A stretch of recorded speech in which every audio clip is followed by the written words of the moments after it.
ndero na jawa din nwe matebiyo a maudo na blonuwe kwa baro rasanta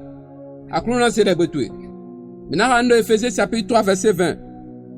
20 urando maudo ngolo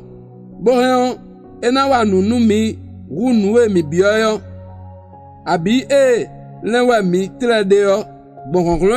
lo azoa do mi meon di ndero na jawa din trolo din ndero na jawa do gbesi sama wenu su bana certain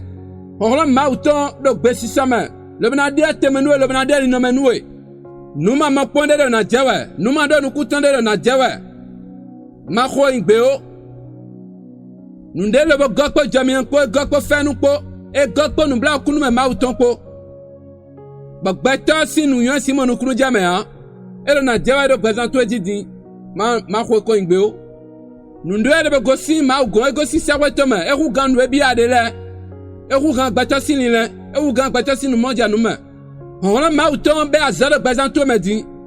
on mauton de do atie le beno gba zege sin kodinu me o le beno fli agban pipen sin kodinu me o e da zoa de presento me diro Jesus sin comme e do nu temeteme dio e do azo temeteme wa do presento me nu to sin hudo a do gbe Yesu amonu kunu jame a we so amonu kunu ja nu eble maude o me a anda yesi me mauton azo ayon blo wa blo do presento me diro Jesus sin comme ta mau mavo donatien ma zali fidevo ni wa presenter mendide asedomi gbon ere Jesus sin comme ami anda kluno donani god presenter me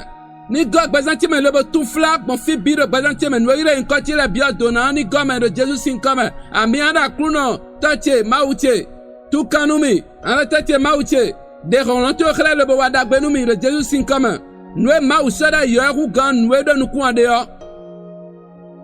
nous devons y donner tout ya donner tout ya na jala tout me de Jesus sin comme nous a dit nous ma be azare bezami te me dion like bo partager